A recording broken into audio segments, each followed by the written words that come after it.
안녕하세요. 까치살모입니다. 오늘은 또 다시 KDDX에 대해서 이야기해봐야 할 것 같습니다. 왜냐하면 최근에 KDDX의 설계가 진부하다는 이야기가 나왔기 때문인데요. 이게 어떻게 된 거냐면요. 이번 달인 8월 11일에 안규백 국방부 장관은 KDDX에 대한 첩보고를 받고 KDDX의 기술 진부 여부에 대한 기술적 검토를 지시했기 때문입니다.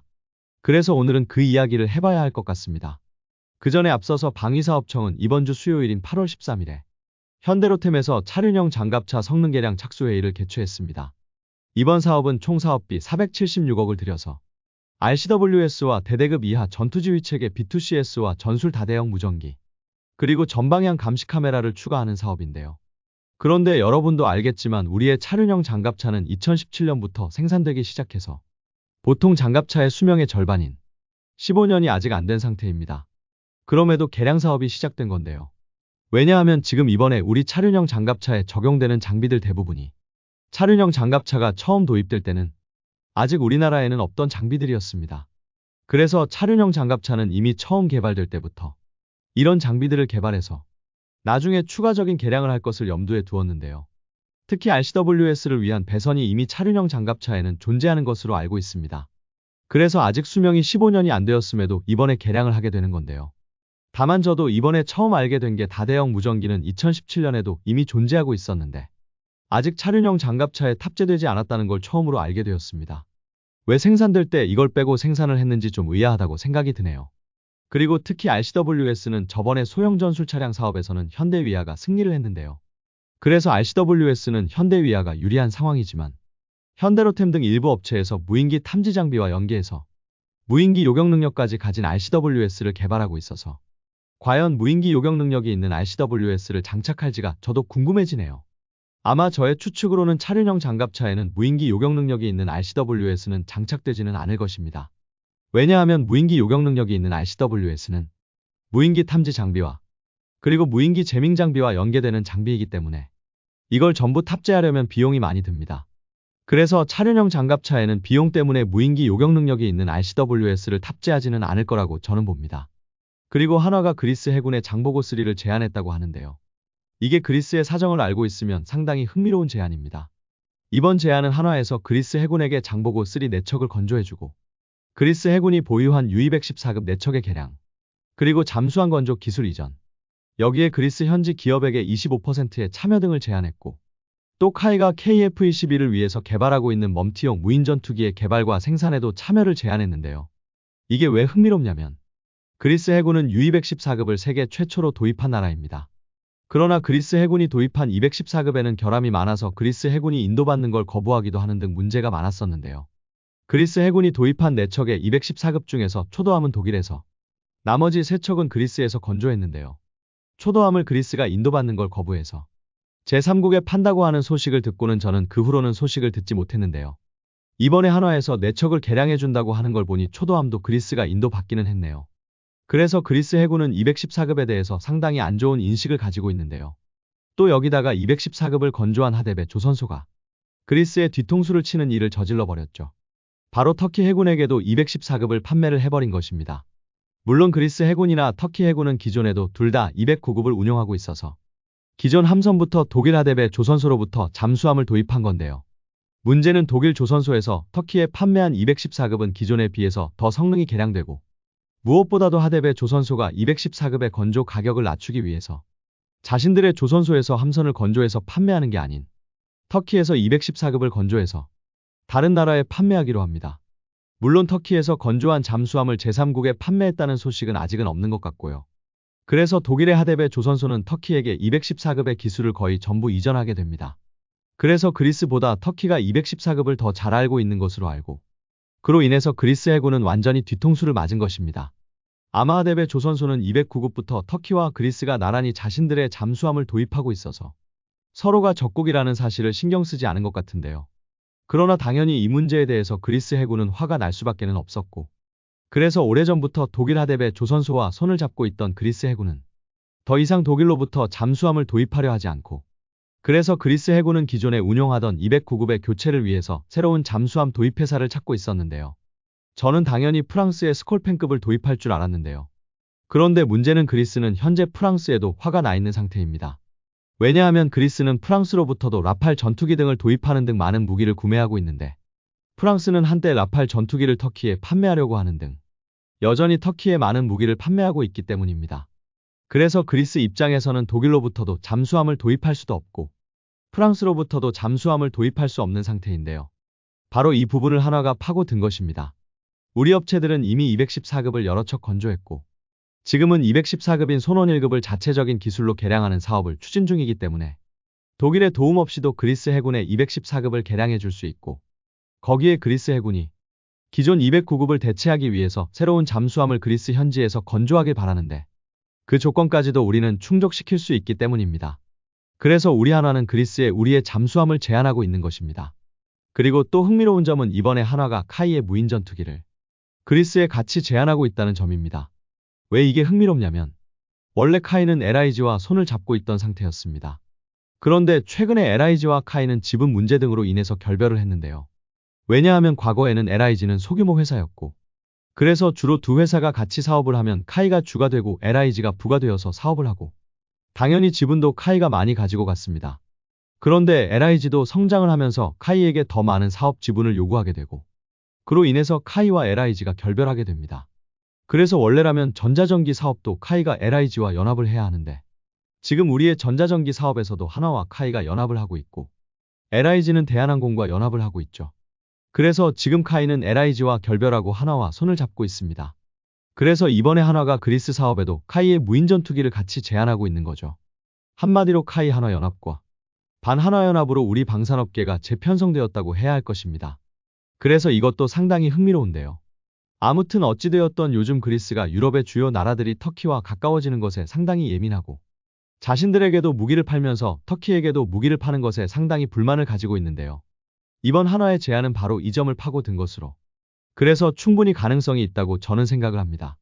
그럼 이 이야기는 여기까지 하고 다시 KDDX 이야기로 돌아와서 이번에 안규백 국방부 장관이 KDDX의 첫 보고를 받는 자리에서 KDDX의 기술 진보 여부에 대한 기술적 검토를 지시했는데요. 당연히 안규백 장관이 이걸 마음대로 요구한 건 아니고 외부에서 그런 이야기가 나오고 있었기 때문에 그걸 확인하기 위한 검토 지시였는데요. 그럼 외부에서 어떤 이야기가 나오고 있었을까요? 외부에서 KDDX의 기술이 진보하다고 주장한 사람들의 이야기를 들어보면 몇 가지 문제점을 지적을 하고 있는데요. 한 가지씩 살펴보도록 하겠습니다. 우선 첫 번째로 KDDX의 승무원이 지나치게 많다고 지적을 했습니다. 이 사람들의 주장에 따르면 KDDX의 승무원은 150명으로 일본의 모가미급이 90명, 그리고 이탈리아의 다목적 초계함의 승무원이 100명인 것에 비해서 지나치게 많다는 건데요. 아마 군사 지식이 조금이라도 있는 분들은 이게 얼마나 말도 안 되는 헛소리인지는 다들 아실 것입니다. 우리 KDDX는 기준 배수량 7,100톤의 함선인 것에 반해서 모가미급은 기준 배수량 3,900톤의 함선입니다. 그리고 이탈리아의 다목적 초계함인 타운디 레벨급은 기준 배수량 4,900톤급 함선입니다. 오히려 이탈리아 함선 중에서 우리의 KDDX와 비견되는 건 오리존테급 방공구축함이라고 생각을 하는데요. 이 함선은 기준 배수량 5,900톤급 함선인데 승무원이 230명입니다. 기준 배수량이 7,000톤이 넘는 함선에 승무원이 150명인 게 많다고요. 이게 무슨 개소리입니까? 더군다나 KDDX는 방공함의 임무와 대잠함의 임무를 다하는 다목적 함입니다. 결론은 전투함에 탑승하는 승무원의 숫자는 함선의 크기에 좌우되는 게 아니라 함선에 탑재되는 장비의 종류에 의해서 좌우되는 것이고 그런데 방공함과 대잠함을 전부 다하는 KDDX가 승무원이 고작 150명이라는 건 제가 보기에는 오히려 지나치게 작습니다. 승무원이 너무 작으면 당연히 승무원들은 과중한 업무를 떠안게 되고 그럼 승무원들의 피로도가 증가하기 때문입니다. 그렇기에 승무원 150명은 제가 보기에는 KDDX에 탑재된 장비를 생각했을 때는 지나치게 작은 숫자라고 생각이 듭니다. 참고로 세종대왕급의 승무원 숫자는 270명이고 정조대왕급의 승무원 숫자는 230명입니다.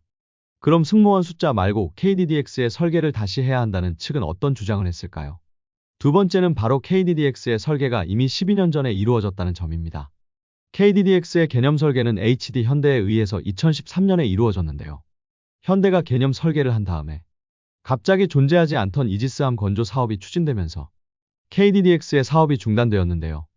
갑자기 우리 해군의 건함 계획에 없던 정조대왕급을 건조하는 바람에 당연히 KDDX에 배당되어야 하는 모든 예산은 정조대왕급 건조에 사용되면서 사업이 중단된 것입니다.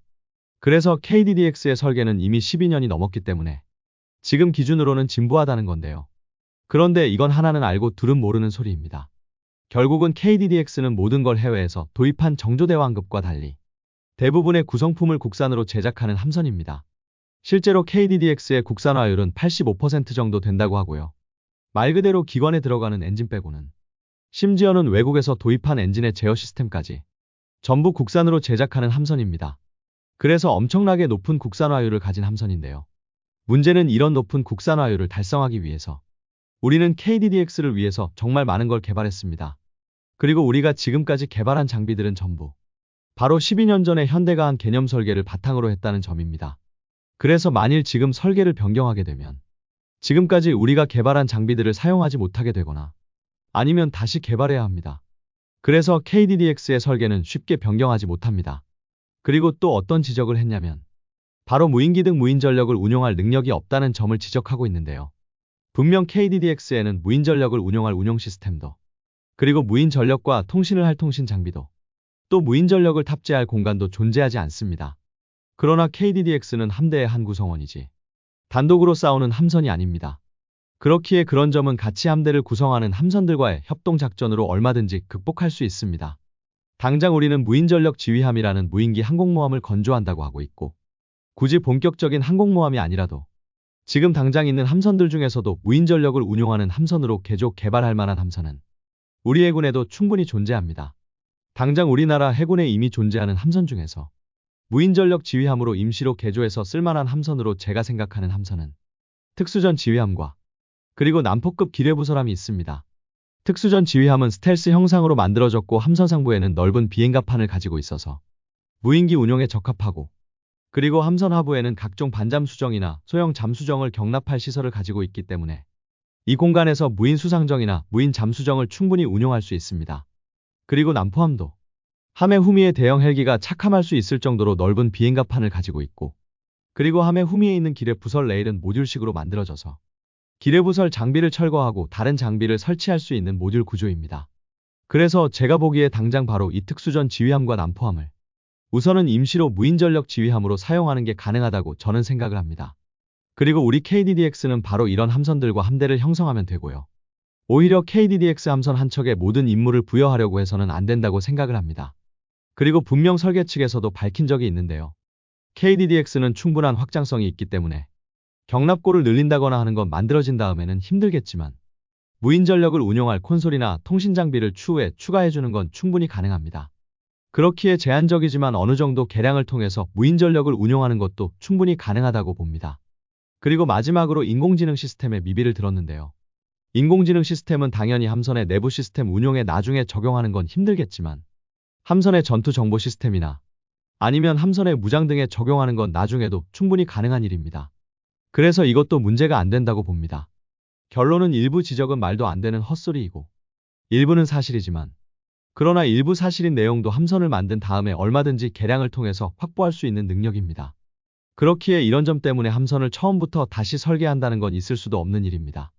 그리고 함선을 다시 설계한다는 게 어떤 의미인지를 잘 생각을 해야 합니다.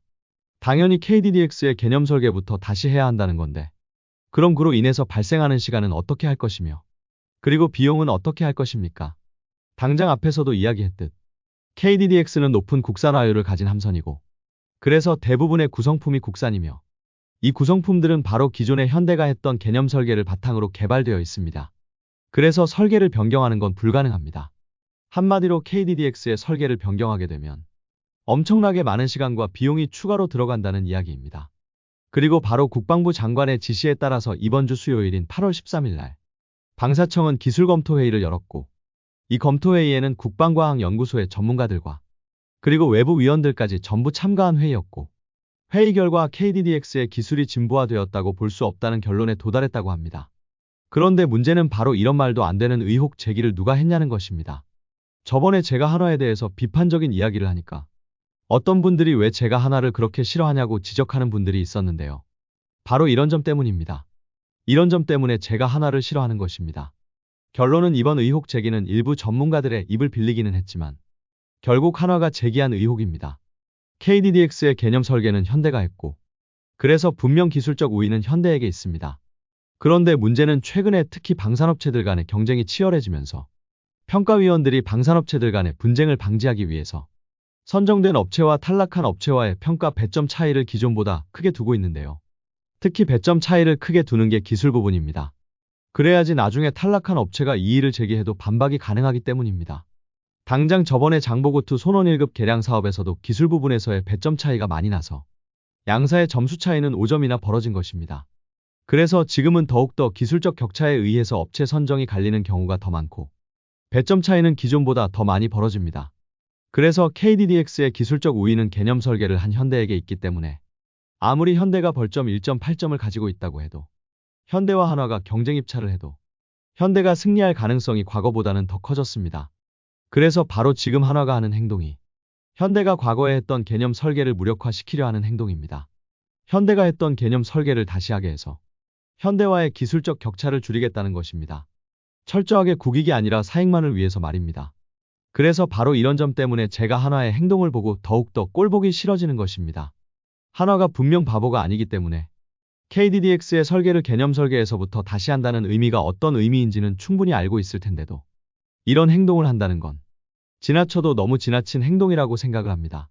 그래서 어찌되었든 결론은 방사청에서는 KDDX의 설계가 진보화되지 않았으며 그래서 설계를 변경할 생각이 없음을 분명히 밝혔고 그래서 이미 제가 이야기한 대로 이번 달인 8월 28일에 방위사업추진위원회에서 KDDX 사업을 상정해서 KDDX의 사업 방식을 확정할 거라고 하고 있습니다. 그래서 KDDX 사업이 경쟁 입찰로 갈지 아니면 현대와의 수의계약으로 갈지는 이번 달인 8월 28일에 결정이 되는 건데요. 문제는 경쟁 입찰로 간다고 해도 현대가 선정될 가능성이 갈수록 높아지고 있다는 점입니다. 아마 10중 8구는 경쟁 입찰로 갈 가능성이 높겠지만 그렇다고 해도 아마 현대가 선정될 것입니다. 한화가 무리수를 둬서라도 현대의 개념 설계를 무력화시키려는 이유가 현대가 벌점 1.8점을 받고 있어도 개념 설계 때문에 현대가 선정될 가능성이 높다고 보기 때문이라고 봅니다. 그래서 KDDX는 아마 현대가 하게 될 것입니다. 요즘은 제가 하루도 한화를 비판하지 않는 날이 없는 실정인데요. 그게 어쩔 수 없는 게 요즘 갈수록 우리의 방산업이 발전을 하면서 규모가 커지고 있고 그로 인해서 경쟁도 과거보다 더 치열해졌고 그리고 또 그로 인해서 방산업체들 간의 분쟁도 많아졌는데요. 그런데 그런 분쟁의 한쪽 당사자로 항상 한화가 존재하고 있기 때문에 어쩔 수 없이 일이 되는 것 같습니다. 과거에는 우리 방산업체들은 국내 내수 사업만 바라봤고 국내 내수 사업은 철저하게 원가가 공개되기 때문에 방산업체들도 큰 이익을 보지 못했습니다. 그러다 요즘은 해외 수출이 증가하면서 기존 국내 사업과는 비교도 안 될 정도로 큰 이익이 업체들에게 돌아가고 있습니다. 같은 규모의 사업이라고 했을 때 해외 사업이 국내 사업에 비해서 못해도 3배 이상의 이익을 가지고 온다고 합니다. 그러면서 엄청나게 커진 방산업 이익을 서로 차지하기 위해서 업체들 간의 경쟁은 갈수록 더 치열해졌고 그로 인해서 발생하는 업체들 간의 갈등에는 항상 한화가 있는데 어쩌겠습니까? 그러니 제가 일부러 그러는 게 아니라 어쩔 수 없이 한화를 비판하게 되는 것입니다. 오늘 일만 해도 그렇지 않습니까? 이 문제에 대해서 한화를 비판하지 않을 사람이 있을까요? 현대가 한 개념 설계를 무력화시키기 위해서 전문가들까지 동원해서 언론 플레이를 하는 한화를 두둔할 수 있냐는 말입니다. 분명 한화는 우리나라의 최대 방산업체이고 우리 방위 산업을 위해서는 가장 중요한 업체입니다. 그렇기에 저는 한화가 망하거나 하는 걸 바라는 게 아니라 오히려 한화가 잘 되기를 바랍니다. 그러나 제가 바라는 건 한화 한 회사만 잘 되기를 바라는 게 아니라 우리나라 방위산업 전체가 발전하길 바라는 것입니다. 그렇기에 한화가 제발 좀 다른 업체들과 원만한 관계를 가지기를 기원해 봅니다. 이상 영상 봐주셔서 감사합니다.